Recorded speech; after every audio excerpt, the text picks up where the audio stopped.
Well, hello and welcome to Talk Leadership with Cedrick. You know, everybody needs a little TLC.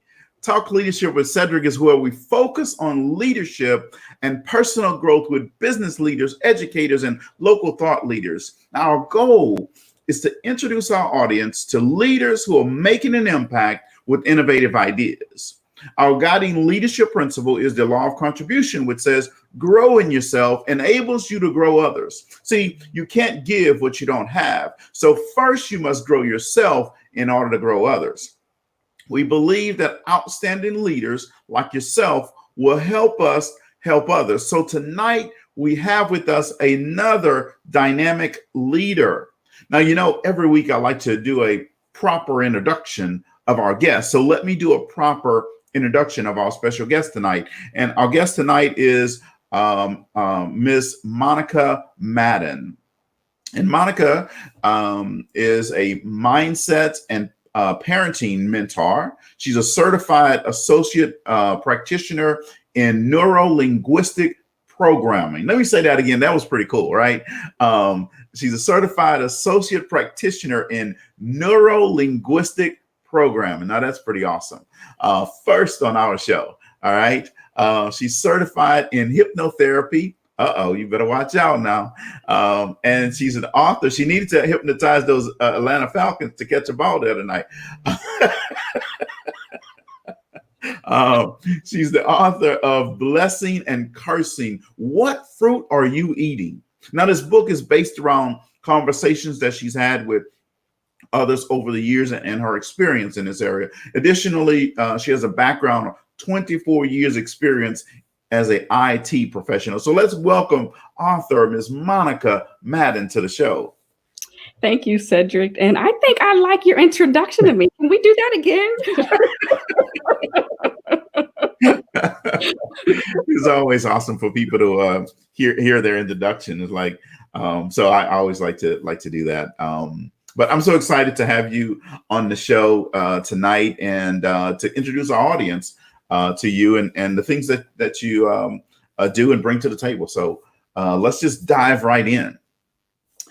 So let's start off with telling our audience about your leadership journey and how did you get to where you are today? Thank you. That's a great question. And for me, it's weird. Everybody's journey is different, right? Yes. And for years, being in the workforce, that people had seen me as a leader, but I never seen myself as one. And then around, I think it was 2011, 2012, I became a Mary Kay beauty consultant. And at that moment, I learned what leadership was, which was different than my initial perception of managing people. It was really about influencing people. And then once I became a beauty consultant and had team members, I realized that I could be a leader, but I was not equipped to be one. So then I enrolled in the John Maxwell team to do personal growth and development and really to grow my leadership skills to have an impact on those that that follow me or that need the assistance. So that's really where my leadership journey started. Awesome. Well, you know, we all have different course that we take and different paths that we take to get to where we are today. The beauty of it is it doesn't matter. The course that you take is all the same. It's about the experiences that you get from it, right? It is. That's awesome. So tell us a little bit about your business and what you're doing in your business today. Okay. Well, so I am I say mindset and goal achieving coach, as well as a parent mentoring coach as well. And so there's like two different aspects of it. So one piece is the whole mindset, where I have clients, coaching clients that come to me because they have this goal that they want to achieve. And we sit down and we go over the goals, but in order to do this goal achievement and setting up their next steps and how to get to where they want to be, it also includes some of the mindset and some of the things that they need to think about of their self and their business. So that's one aspect of it. And then the other aspect of it is my parent mentoring coach. So I coach, or I want to say I mentor parents to become mentors to their children. Okay. And that is also through mindset, because what we think about ourselves, it creates our environment and what our children kind of mimic. So really becoming that parent mentor to say, how are you, what are you doing? What are you thinking about yourself? What kind of vibrations are you sending in your household? And then let's also become the mentor to our children, because that is where really our first level of self-esteem is built. So really saying, okay, let's take the stance and become the mentors to our children so that we don't have to worry about who's mentoring them in the streets, and making sure that they know what their values and stuff are and their character traits and things are, from the home setting, and just setting that foundation for them. Yeah, well, that's awesome. So let's dive a little bit into this parenting mentoring coach. Um, so how do parents perceive, or how do they perceive they are when they come into the program versus what do they leave with once they've gone through that journey? So parents, when I coming through my process in my programs, what they're thinking is that the children have issues, and that I don't know where they're getting this from, and they're behaving in this way, and wanting to really change the behavior of the children. Mm. Coming through me, it's like, okay, yeah, the end result is changing the behavior of the children, but really let's get to the core of where that behavior came from. So let's sit down, and I give tools to say, have this type of a conversation with your child, or maybe rewording some of the things that we're saying to them because of, and I bring my neural programming tools into play, where instead of telling the children what we don't want you to do, don't do that, don't come in late. Let's say, what do we want you to do? Hey, I want you to be in by 10.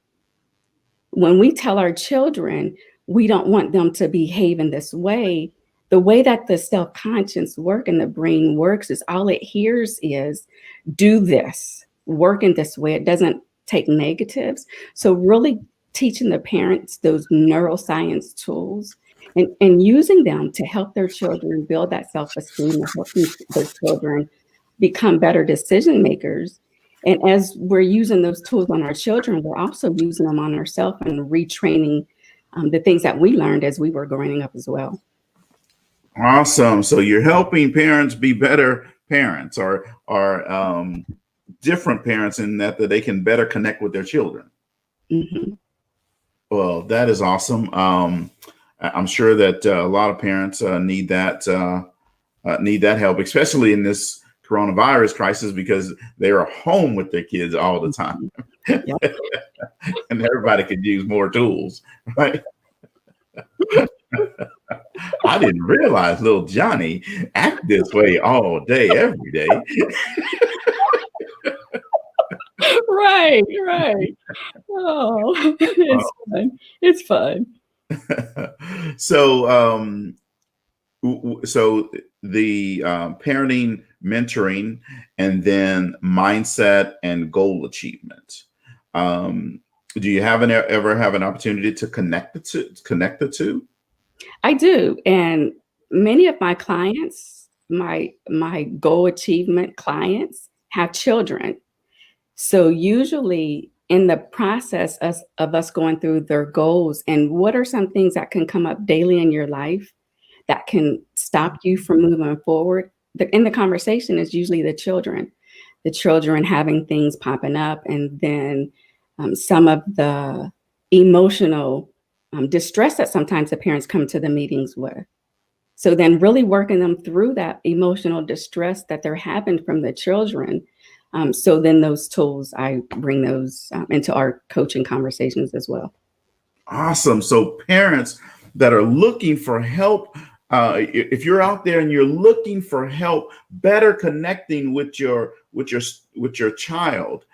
So I keep want to call them students. I'm so used to working with young people, but you want to connect with your child, Monica Madden has a program for you to connect with her. So, Monica, if I was a parent and I wanted to find out more information about this, how would I do that?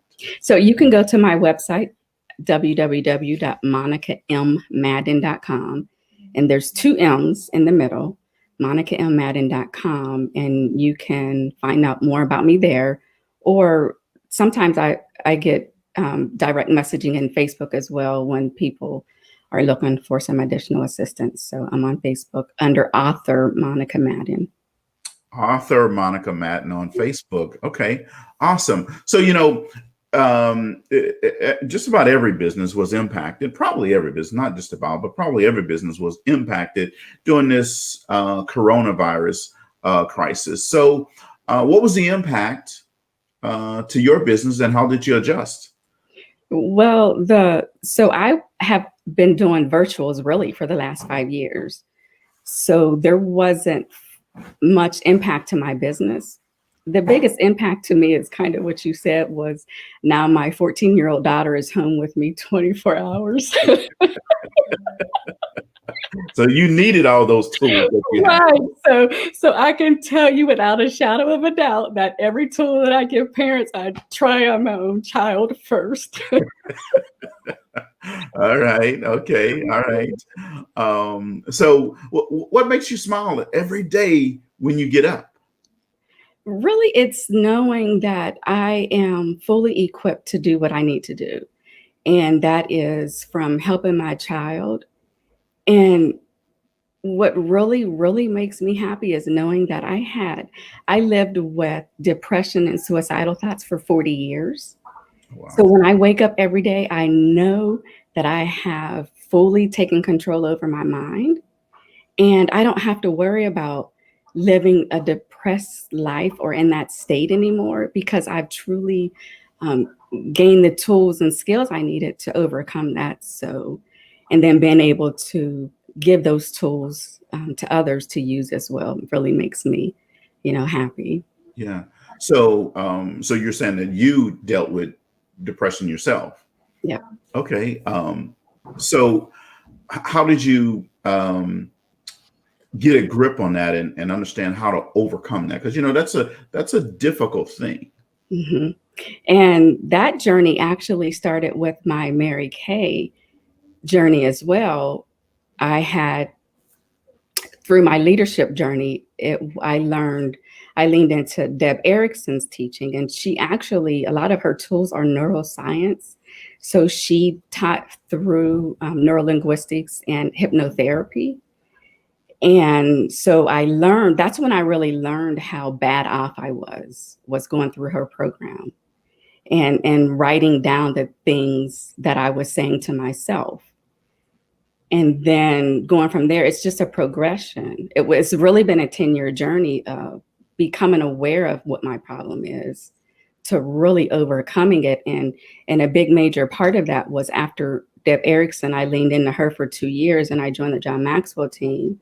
A very big contributor to my success and achievement of overcoming it was Paul Martinelli, and leaning into his teaching and just being fully aware of, living into my potential and just being aware of myself. So. Okay. All right. So this is a great thing. And I knew it wasn't in what I was planning to ask you, but I think we have a great opportunity to help somebody, because there's somebody that's out there right now, Monica, that is dealing with severe depression. They may be dealing with just mild depression, but they're telling themselves certain things. So help our audience understand what type things you tell yourself when you're in that depressed state, and then how does it affect you? How does it impact you? Yeah. So when I was in a depressive state, I would literally be in bed for 2 or 3 days. Oh, wow. And I wouldn't move. And I couldn't I wouldn't be laying there just crying, but it's just really the depressive state is having the same thoughts repetitive over and over. What is it that you're repeating yourself? What is it? It's that we have up to 70,000 thoughts a day. 80% of them are repetitive, and 90% of the repetitive are negative thoughts. So what I was saying to myself was, life is overwhelming. Mhm. And I would be better off if I wasn't here. So I'm repeating these things to myself, and it's just over laying in bed for 3 days. I'm not good enough. I'm not doing what I need to do. I could be better. And just when you're laying there in those thoughts, they just keep coming. So what I teach my clients, and what I, broadcast out into the world is saying, whatever thoughts you have, write them down. Because first of all, you want to get them out of your head. And until you get the thoughts out of your head, they're going to stay there and you're going to be stuck with those thoughts. Mhm. And then what I teach is to say, okay, first of all, what is the thought? And then what does God say about that thought? Where can I find in the Bible where God tells me I'm not good enough? Where can I find in the Bible where God tells me that I'm not to live? Where in the Bible can I find these thoughts? Mhm. And these thoughts that I'm having, they're probably not in alignment with what God wants for me, God wants for you. So really saying, what's my thought? And what does God say about that? God doesn't tell me I'm not good. God tells me I am exceedingly abundantly well off. God tells me that I'm here to prosper. So if I'm not prospering, then what am I telling myself that's stopping me from that?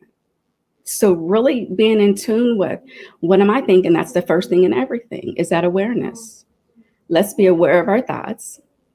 And then let's take, I say, take those thoughts down one by one. I call it hijacking the mind. When we learn how to hijack our mind, and we add the neural tools to say, so what I do is say, okay, the next time this thought is about to happen, what do I want to tell myself? What do I want my thought to be instead of I'm not good enough? So I program my mind. Hey, whenever I'm about to think I'm not good enough, I want you to now start thinking, I am good enough. I do finish. I can achieve. I have done this. So really being able, and I say replace the thought. So what am I learning how to replace my thoughts with? Wow. Well, that is phenomenal, and that's awesome. And in that, well, first of all, thank you for being transparent and helping us with this conversation. There are so many people that don't know how to deal with it, right? And they internalize it and they bottle it up, and they believe that they're all alone, right? Mhm. So what you're saying is really helping a lot of people right now. But if we take that, you said, hey, you start saying life is overwhelming. You're better off if you're gone. I'm not good enough. And then you say, hey, to handle this, write it down, get it out, so it's not in your head anymore. And then the next thing is, what does God say about this? Right? And that will definitely help a lot of people. So thank you for that. Now with that, once you wrote it down and once you started telling yourself positive affirmations, how did you see that transform or manifest in your life? Well, so really, to be 100% real here, right? Mhm. I didn't know, first of all, that that I would have labeled it depression, because we don't want to put a real label on it. Yeah. And then I didn't realize that I had overcome the depression and the suicidal thoughts until two things happened. One thing was I was laying in bed and I told myself I would not be doing anything on this particular Saturday. I was just going to, lay around the house. And I would do my grocery running on Sunday. And before I know it, it was 2 o'clock in the afternoon. And I'm at the grocery store doing my grocery run. And I asked myself, this is where becoming aware. I said I wasn't going to be in the grocery store. What made me come here? Why am I here? I was staying home. And then my intuition kicked in. And it said, because you were about to lay there and you were about to get taken down. So I had programmed my mind to say, okay, before these depressive thoughts, help me to change whatever it is I'm doing to get me from getting into that state. Because once you get into that state, it's hard to get out of. Okay. So that was my first moment of realizing, which was 2 years ago, which was realizing that I had overcome depression. And then the second part of it was I had suicidal thoughts since I was 6 years old. Oh, wow. And I was driving home, and this was about 1.5 years. And to be really 100% honest here, it's the things that we're feeding our mind. I was listening to the radio Siri XM, and I don't remember, it was some type of a jamming song. I was, bobbing my head to, right? And you get into the mood and into this mood of the song, and now I'm repeating some words, and the words was talking about suicide. So I was at the stoplight right around the corner, and now I'm thinking about if I had a gun, I would probably go home and shoot myself, because that was the words of the song. Oh, wow. And in the middle of me singing the song, now I'm crying, throwing my hands up in the air, doing all like that, right? And something kicked in, and something said, yo, Monica, what is going on with you? Where are these thoughts coming from? Because I went from dropping my daughter off, happy, to now I'm in the suicidal thought process again. And at that moment, my intuition had me turn the radio off. And then at that, I realized it's the things that we're feeding ourselves. So I came in and I literally turned my radio off for about 6 months, because I said, if you can't handle what you're listening to, if you're not monitoring what you're feeding yourself, then you need to shut it off and become more in tune with God and what God wants you to hear. But I came in and I sat down and I said, first of all, what happened? Okay, well, we know what triggered it. The music. Okay, so now we need to tackle that trigger. So now when those types of songs come on, now you need to be fully aware of what you're paying attention to. And then the other part was, okay, well, I got this part, but where did these suicidal thoughts actually come from? And I'm sitting on my couch, and it took me back to being 6 years old when my dad lost his job. He had a conversation with my mother when she thought I was sleeping, and about, how they would figure it out. But right now it's going to be a burden. So the first thing I thought of was, I'm a burden. Oh. If I'm gone, then life would be a little bit easier for them. So that was my very first suicidal thought at the age of 6. Wow. So this is where my parent mentoring is at heart, because a lot of the times parents have conversations with the kids in the house and don't realize that the kids can hear through, especially the walls now. Right. Right. So really saying, okay, what are the conversations that we should be having with our children and with our children around? And some of those adult conversations, right, they have to be tabled until we're outdoors and we are 100% sure that our kids can't hear us. Yeah. So that's where, the heart of the parent mentoring piece comes into play. Yeah. Well, that is amazing, Monica, that you are able to channel in on that thought and bring it all the way back to your 6 years old. That's amazing, that you're able to make that connection.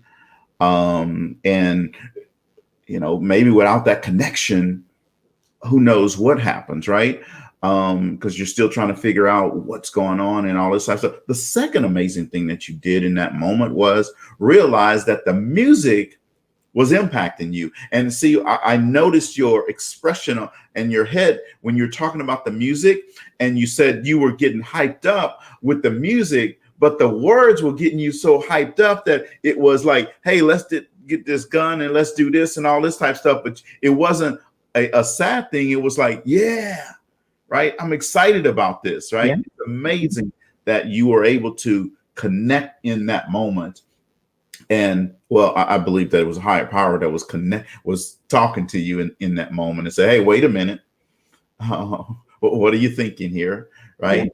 Yeah. But it's awesome. It's amazing. And you just don't realize, I mean, you probably do realize, but you just help a whole lot of people out there, because there are a lot of people that's in the audience today that's listening either now or will be listening to this in a replay, and they're gonna identify with your transformational moment, and it's going to help them, or it's going to help someone that they know. And so thank you for that. I truly appreciate that. No, that's not what you came here to talk about, but it's part of the conversation. But, you know, in this parenting thing, because you hit on a great point when you said at 6 years old, you tied into it. But you made the decision at 6 that if I was gone, I wouldn't be a burden on them and they would have things easier. How many kids today have that exact same thought? Yeah, I feel like they're a burden on their parents. Exactly. Yeah. Yes.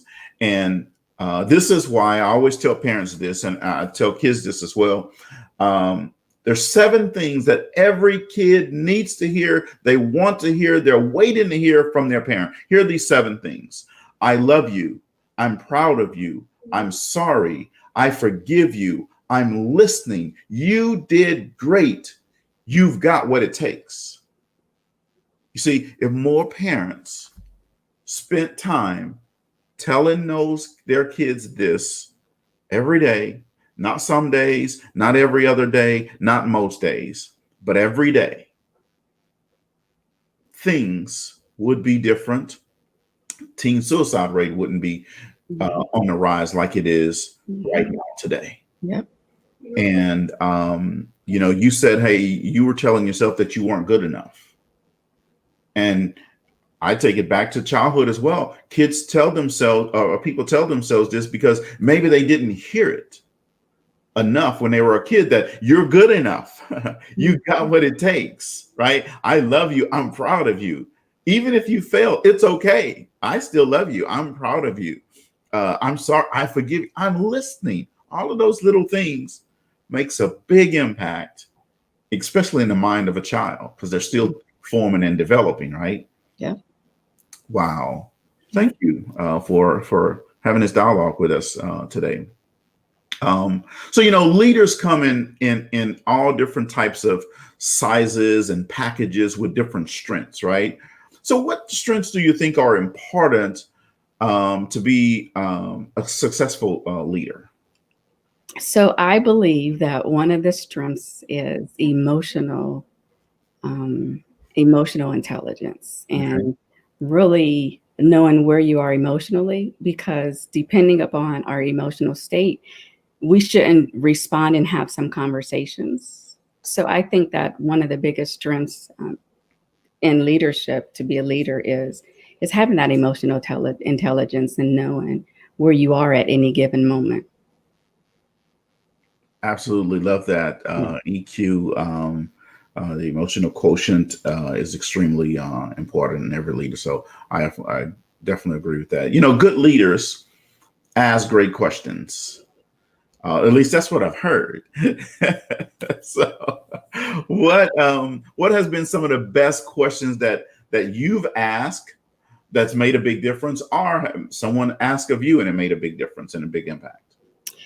One question that I've asked is, how do I operate and learn to make decisions and using my intuition? That is, I believe, a huge question to ask leaders, is how they do it, because the leaders that I follow tend to operate out of intuition. So really how do I do that? How do I become that person? Because when we're learning how to use our intuition and making decisions, then we're making, one, better decisions, two, and we're making decisions with God in them. So really, how do I operate in that true oneness with God? I think that's really my biggest question. And I ask, if I'm learning from a new leader, I hear somebody speak, that's probably going to be something I'm asking. Wow. Well, that's awesome. I like that question. I might have to put that in my bag. So, as John says, hey, the first time I use it, I'll give you credit. The second time I use it, I'll say, I've heard this. And then the third time I say, here's a question I love. I ask all the time.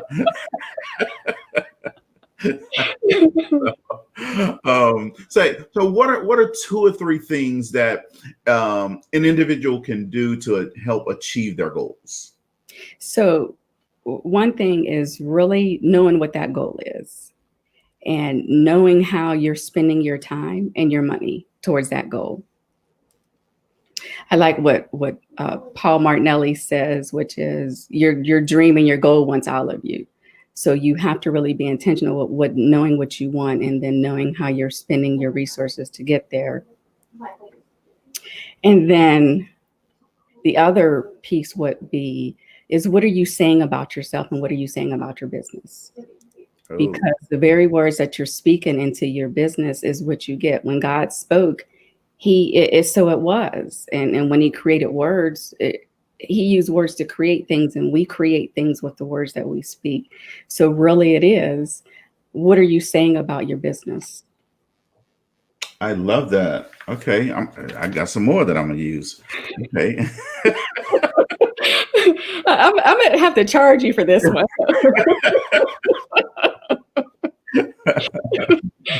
I'm giving you all my tools here. I noticed that. I know that. Just send that bill to Angela. She'll take care of it. Yeah. All right. So let's in the middle of the show, I always like to do a little would you rather.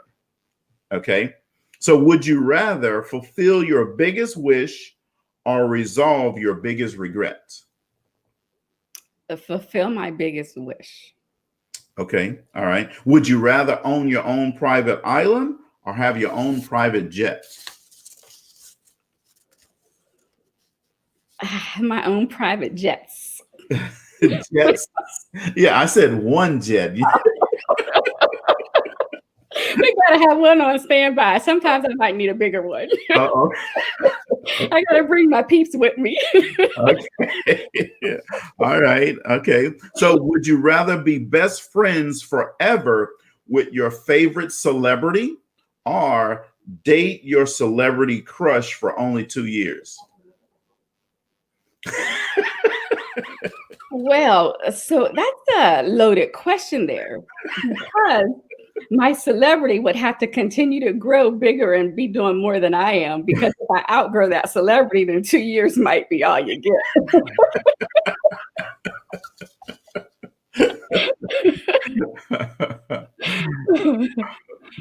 I get it. That's cool. So what are some things you learned from being a business owner?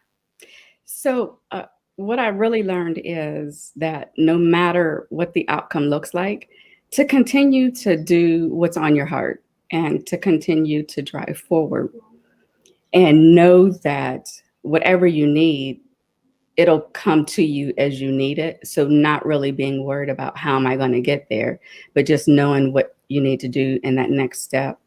And knowing that you're responsible for the action and God is responsible for the results.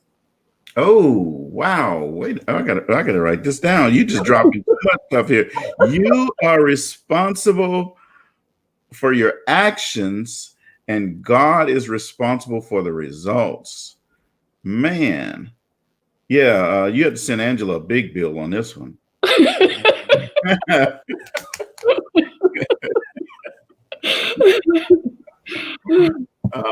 Yes, I love that. I'll have to put a star by that one.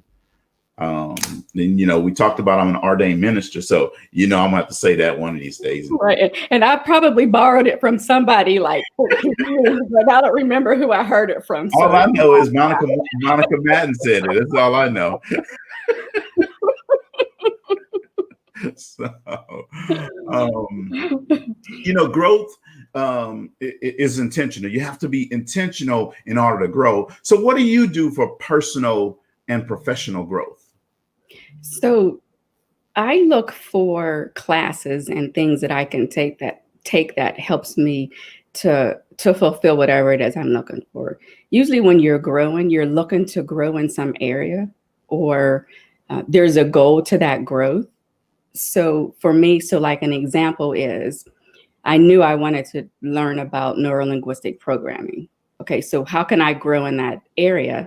So I went and looked for classes and got certified, and then became an associate practitioner of it. So really knowing where you want to grow, and then looking for the things that are in harmony to get you to growing in that space. And usually when you're growing personally, you're going to be growing professionally as well. So I say you can try to grow professionally, but not growing personally, because you're growing professionally in skill sets and hard skills. But when you're growing personally, you bring those additional skill sets, the personal growth and development, into whatever it is that you're doing. Wow, I like that. You're just dropping all kind of wisdom here tonight. I'll tell you what, audience, I'm going to have to send you guys an invoice because Monica is just dropping it here tonight. We'll have to do Cash App on Facebook.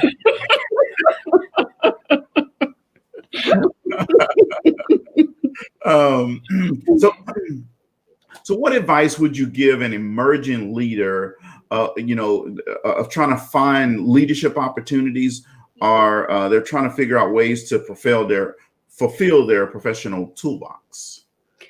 So first, I would say is start where you are. And sometimes for me, I create my own opportunities. So let's say 20 years ago, I knew I wanted to write training material and train people. So when I first got into the IT business, I knew that we were deploying some new fax software, and I knew I wanted to train. So I foreseen them needing a trainer and somebody creating that material. So I went to them and I said, hey, you're going to need somebody to do this. Can I be your person? Right. So really it's knowing what's coming ahead, and then asking if you can be that person to deliver whatever it is that you're delivering. And that gives you the time to grow in that space as well.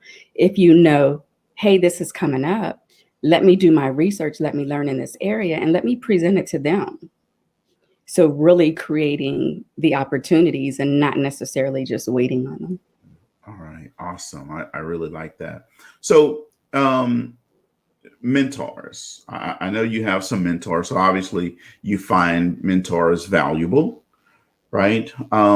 Give us, two lessons that you've learned from your mentors that I know you probably learned a lot, but just give us two that you learned for a mentor to help people understand the power and the value of having a mentor in their life. So one lesson was I thought that I wasn't doing enough. And what my mentor showed me was, no, these are your skills and your strengths. Everything else that you're doing, you need to hire out for. So what you're leaving on the table are the things that you're not good at. So a mentor can help to show you what your strengths and your weaknesses are, and can show you where you need help at, and then to offer advice to help you to get there and uncover those things that you need to really offload to other people. Awesome. And then the other thing a mentor can do is help you in the things that you're saying or the things that you're not saying. A lot of times we're in the story, so we can't see the picture outside of us. So what a mentor can do is come in and help you look outside of yourself to see where the issues are, and then help you go within to show you where those resources are, to help you to get to that next level. Wow. So I know you have some, just because I a little birdie told me you have some big name mentors. So you want to name drop a couple of your I mentors? know. So of course it's Paul Martinelli, right? And actually I'm going through his latest program, which is fully resourced, and I call it like mentor, a digital mentor, because going through the program, it's helping me raise awareness, and every time I listen to it, right, it brings me up. So I'm just saying that because you can have a mentor and never have contact with them. So you can have mentors through books, through digital products, but he is, like I said, one of the main ones responsible for me uncovering and operating at the highest level of awareness that I am. And then another mentor that I have, and actually we might call this, maybe we can call this even, would be Angela. Because really every conversation that I've had with her, and we roomed at, it was our John Maxwell team certification event. Okay. And I learned things about myself just being in her space. So she's like, I would say, a silent mentor to me. And I, just appreciate the lessons that I'm learning always through her. So she's another mentor that I have in my life. Okay. Well, awesome. Well, I know Angela's listening tonight, and she just put up a double heart.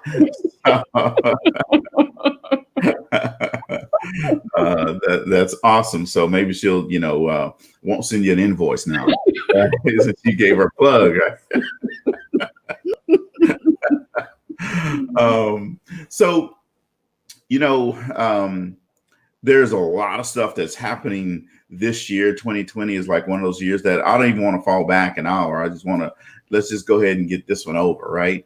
But there's a lot of great things that are happening as well. So what would you say is the best thing that's happened to you this year so far? I mean, besides coming on this show, what else? I know, right? This is like number one top. Thank you.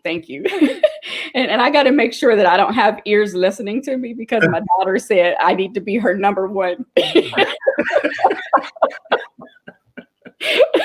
On my number one list of best things outcomes this year.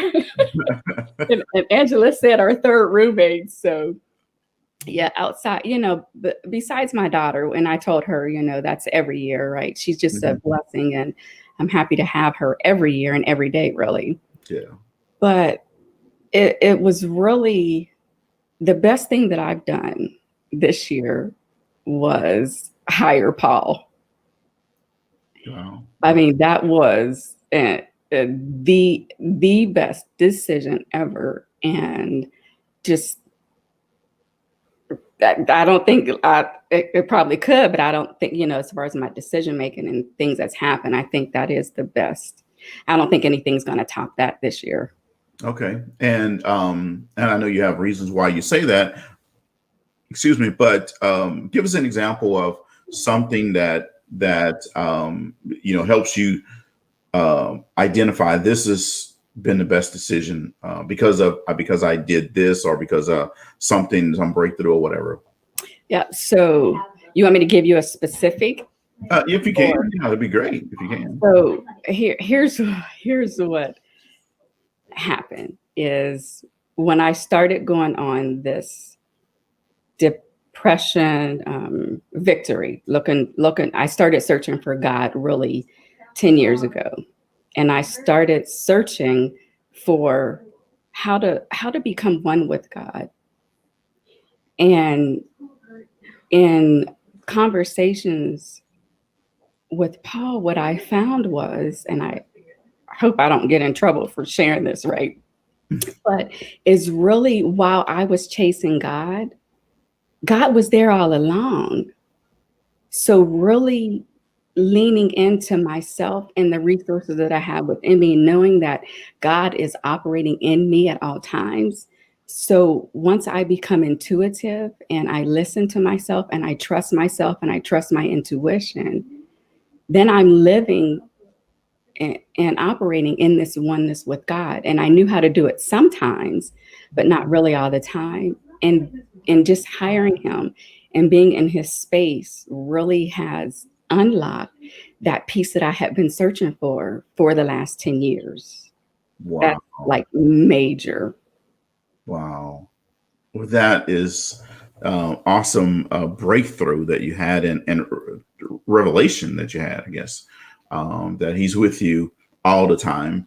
Not some of the time, not most of the time. Like sometimes you may forget your wallet, but sometimes you won't. He's there, right? You forget your keys sometimes, but sometimes you won't. He's always there. Mm-hmm. You forget that phone, and you may even forget to pick your child up at the right time, but he's gonna always be there. Right. Right. Yep. And you carry him wherever you go. Absolutely. Yep. Well, that is awesome. Well, that's a great thing to help have a mentor to help you with. Only a few more questions here. We're going to be wrapping up so we can go next door. So you have a book. I do. Yes. So tell us about that book. So my book is, and I'm going to cover my face just for a minute here. Blessing and Cursing, What Fruit Are You Eating? And it's about really more about our conversations that we're having, because we're either having a blessed conversation or a cursed conversation. We're either listening in to a blessed conversation or a cursed conversation, but really being aware and in tune with what we're talking about, what's being said to us, and knowing when to be a part of the conversation, knowing when to stand up for somebody in those conversations. I've had conversations where I've stood up for people that weren't present, and knowing the things that we're saying, and then being able to reject, and I say rebuke the things that are being spoken into our lives. So really it's about the conversations that we have, whether it's we're having it's an indirect conversation, or it could be even a conversation that we're having with our own self. I like that. And your book is called Blessing and Cursing. What fruit am I eating? And you can find this book on Amazon, right? Yep.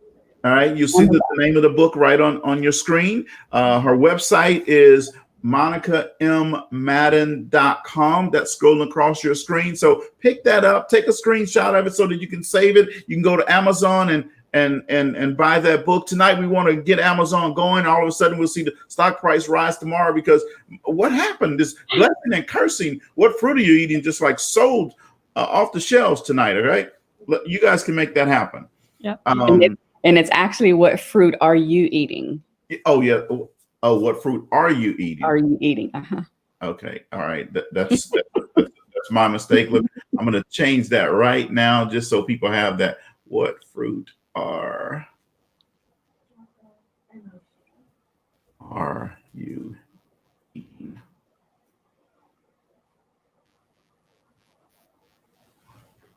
All right. Perfect. Blessing and Cursing. What fruit are you eating? Check that out on Amazon. Check Monica out on MonicaMMadden.com. You can also find her on Facebook on author Monica Madden. And I just want you to know, I appreciate you coming on the show tonight. You've added so much value to the audience, and we went deeper in our conversation than I had even think about going. So thank you for the transparency. And audience, if you enjoyed Monica's conversation tonight, just type yes in the chat and let her know that, because I totally appreciate she coming. We're going to be leaving here, folks, in just a few minutes, and you're going to go over and join me in the Empowered Living on the Empowered Living Facebook page. And the Black Entrepreneurs Institute show will be live here at the bottom of the hour, 6:30 Central Time, 7:30 Eastern Time. And we have a young guest on tonight. It's a teenage entrepreneur. So go get your children and put them in front of your computer, put them in front of your TV, whatever you're watching on right now. It's going to be an awesome show. Come back over here at 7:30 Central Time, 8:30 Eastern Time, and check out Talk with TK and the Mindset 180 Academy. Thursday, I'll be on the radio every Thursday at 4 p.m. Central Time at ibgr.network. Talk Leadership with Cedrick on the radio will be there. And folks, I want you to know, I remind you every week, you have to make sure that if you're not at the table, you're on the menu. Don't be on the menu. Have a good night.